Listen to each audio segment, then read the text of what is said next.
Everyone, it's Crazy Mike 1706, and today I will be defending the WWE because I feel a lot of people are very judgmental towards the WWE, but they don't think things through. The main problem that people have with the WWE is that they limit their wrestlers in the ring. Now, what people don't understand, the WWE is just like the NBA, it's just like the NFL, and it's just like a trader or a broker with their stock. It's all about buy and sell, and it's all about investing.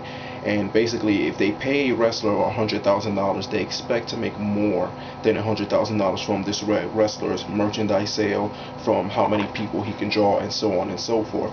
So let's say, for example, they pay a wrestler $100,000 and he gets injured, and they have to pay $15,000 in medical bills. They just lost a lot of money there. So that's one of the reasons why they limit their wrestlers in the ring. Another reason is due to the fact that you always have to keep a balance there. And what I mean by that is, a quick example, when it was Bryan Danielson versus Mike Quackenbush in Ring of Honor. Now, Mike Quackenbush is way more technical than how he wrestled Bryan Danielson, and a guy left a comment saying that, oh, he doesn't wrestle as technical in Ring of Honor. But see, here's the thing though. Bryan Danielson, they're building him as the best wrestler in the world, the best technical wrestler out today, in the whole world. So if he's getting caught in a whole bunch of submissions, how is he the best wrestler in the world? That's what people really don't understand. Another example, let's say Bret Hart, one of the greatest in-ring technicians ever. If you're watching a Bret Hart match and he's getting caught in 30 submissions in a match, what do you think would happen to his credibility? It will go down the drain. And that's part of the reason why they have to limit wrestlers, to keep certain wrestlers to have their credibility. Hey, it's messed up, but that's what has to be done. Another thing, look at the WWE schedule. It's insane. They're on the road, I think, 320 days a year or a little bit more. Think about it. They do 52 Raws per year, or 52 SmackDowns, 12 pay-per-views, and then 2-3 house shows a week.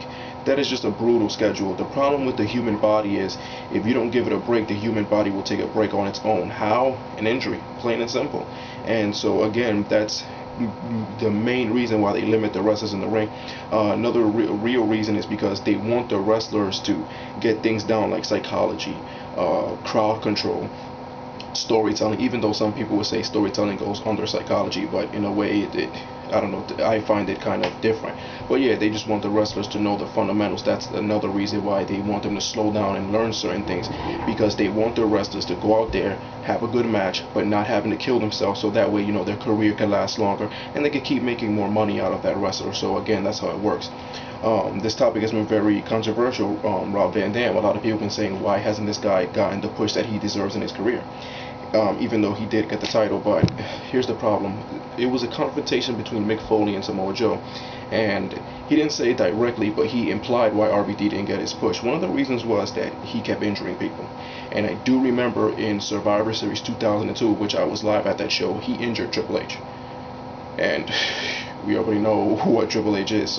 So with him injuring people in the ring, and the WWE told him to slow his style down a little bit more, he didn't want to do it. So with him injuring people and him not obeying orders, that's a problem. So that's why I can kind of understand why they didn't push him as much, because it's all about wrestling etiquette. How you behave backstage is just as important in the ring, or even more. If you read Shawn Michaels' book, and again I make a reference to the book, he mentioned that he actually got fired from the E one time, him and Marty Jannetty, all because they didn't shake hands. So that just goes to show how important that is. And if you guys ever notice, some wrestlers, when they're making their way into the ring, they're wiping their feet on the ring apron, and that's also wrestling etiquette. So people forget to understand that WWE is a business. And before I get off, how would I say this, Mr. P.S. Power, he keeps saying the WWE, they only care about their new fans and whatnot. But see, here's the thing, you're supposed to care about your new fans more than your old fans. It sounds fucked up, but that's what you have to do. Let's say, for example, if in the 80s the WWE only tried to cater to their 80s fans and didn't care about the new fans, that means that the present day WWE would be like the 80s. That would mean that the present WWE would be outdated. So that's why you gotta care about your new fans more than your old fans.